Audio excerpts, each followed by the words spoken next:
माननीय मुख्यमंत्री की उपस्थिति में राज्य स्तरीय कार्यक्रम होगा सरकार के द्वारा, विभाग के द्वारा।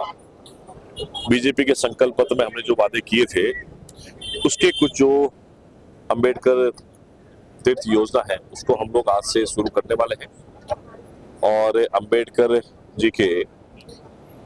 अनुयायियों को और समाज सेवा में जो लोग काम करते हैं ऐसी संस्थाओं को, व्यक्तियों को हम लोग राज्य स्तरीय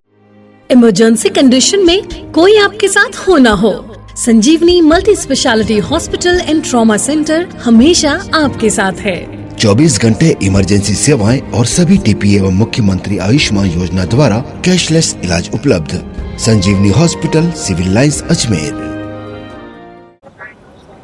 क्या कुछ कहेंगे? 134वीं जयंती मनाई जा रही है। देखिए, पूरे देश भर में आज संविधान निर्माता, महामानव और भारत रत्न डॉक्टर भीमराव अंबेडकर जी की बाबा साहब की 134वीं जयंती का कार्यक्रम है और आप देख रहे हैं जैसा न सिर्फ जयपुर के अंदर ही बल्कि पूरे देश भर में बाबा साहब अंबेडकर की जयंती का कार्यक्रम बड़े हर्षोल्लास से मनाया जा रहा है। आज ही आरएसी के अंदर माननीय मुख्यमंत्री की उपस्थिति में राज्य स्तरीय कार्यक्रम होगा सरकार के द्वारा, विभाग के द्वारा। बीजेपी के संकल्प पत्र में हमने जो वादे किए थे उसके कुछ जो अंबेडकर तीर्थ योजना है उसको हम लोग आज से शुरू करने वाले हैं और अंबेडकर जी के अनुयायियों को और समाज सेवा में जो लोग काम करते हैं ऐसी संस्थाओं को, व्यक्तियों को हम लोग राज्य स्तरीय पुरस्कार भी देंगे और मुख्यमंत्री बाल संबल योजना के जो लाभार्थी हैं उनको भी चेक वितरण का कार्यक्रम होगा। तो बहुत सारे जो काम है समाज के उन शोषित, दलित, पिछड़े, वंचित वर्ग को जिनकी सरकार की कल्याणकारी योजनाओं का फायदा मिलना चाहिए, ऐसे लोगों को हम लोग माननीय मुख्यमंत्री के हाथों से आज वो योजना का लाभ दिलाने जा रहे हैं। जो बाबा साहब का सपना था उसको माननीय प्रधानमंत्री नरेंद्र मोदी जी पूरा कर रहे हैं और उसी को हमारे प्रदेश के यशस्वी मुख्यमंत्री बजरंग शर्मा जी आगे बढ़ा रहे हैं। हमारा सौभाग्य है कि डबल इंजन की सरकार राजस्थान में मुख्यमंत्री जी के नेतृत्व में समाज के उन वंचित वर्ग के लोगों का ध्यान करके उनके कल्याण के लिए योजना भी लागू कर रही है, उनका फायदा भी सीधे उन तक पहुंचाया जा रहा है। भारतीय जनता पार्टी हमेशा से बाबा साहब के आदर्श पर रही है। बाबा साहब ने जो काम किया है उसको और मजबूती देने का काम भारतीय जनता पार्टी और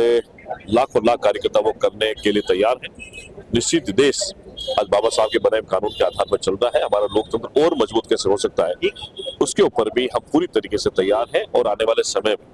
कई वर्षों तक हम लोग इसको और मजबूत करने का काम करेंगे। एक सर सवाल ये है कि क्योंकि जिस तरीके से बाबा साहब अम्बेडकर जी ने अपने संविधान का निर्माण किया था उसको लेकर कुछ लोग राजनीति कर रहे हैं, लगातार जो है कह सकते हैं कि उनके कार्यों के ऊपर भी सवाल उठ रहे हैं। देखिए, इस देश के अंदर दुर्भाग्य रहा है कि कांग्रेस समेत विपक्षी पार्टियों ने बाबा साहब के नाम का इस्तेमाल किया राजनीतिक फायदे के लिए और उन्होंने दलितों के विरोध के अंदर भी दलितों के खिलाफ में अभियान भी चलाया है और उसमें वो सहभागी भी बने हैं कांग्रेस और विपक्षी दल। महज वोट बैंक की राजनीति के कारण से उन्होंने सबसे पहले तो मैं शुभकामना देती हूँ बाबा साहब अम्बेडकर जी के सिद्धांतों और उनकी नीतियों और उनके साथ संविधान के बदौलत हम लोग आज अपने कर्तव्यों को जिम्मेदारी के साथ में कर पा रहे हैं और उनके कार्यों पर आदरणीय प्रधानमंत्री जी के द्वारा पंचतीर्थ के रूप में उनका जन्म से लेकर निर्वाण तक जो है वो स्थापित किया गया। आदरणीय प्रधानमंत्री जी को धन्यवाद देती हूँ कि बाबा साहब अम्बेडकर जी के कार्यों पर, उनकी नीतियों के ऊपर इतना सारा हमारी सरकार ने कार्य किया है। अभी आदरणीय मुख्यमंत्री महोदय जी ने भी यहाँ पुष्पांजलि अर्पित की है और हम सब मिलकर विकसित भारत के निर्माण में अपना योगदान निभाएंगे। बाबा साहब अम्बेडकर जी के सिद्धांतों पर हम एक काम सवाल है क्योंकि जिस तरीके से अभी हम लोग 134वीं जयंती मना रहे हैं, लेकिन दूसरी तरफ ये देखा जा रहा है कि कुछ लोग संविधान को लेकर लगातार जो है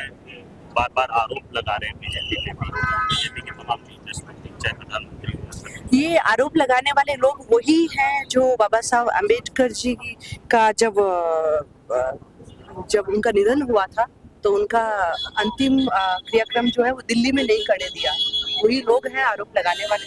और आरोप लगाने वालों का काम सिर्फ आरोप लगाना, पर सब जानते हैं कि हमारी सरकार ने, हमारे प्रधानमंत्री नरेंद्र मोदी जी ने बाबा साहब अम्बेडकर जी के सिद्धांतों पर, उनके संविधान को गौरव दिलाने के लिए अभी सम्मान के रूप में जो कार्य किया जा रहा है वो हमारी सरकार के द्वारा किया जा रहा है और लगातार कार्य किया जा रहा है। और आज आप जम्मू कश्मीर से धारा 370 हटी तो वहाँ की जो भाइयों बहनों को जो आरक्षण मिला वो भी हमारी सरकार की बदौलत मिला। इसलिए हमारी सरकार लगातार उनकी नीतियों पर काम कर रही है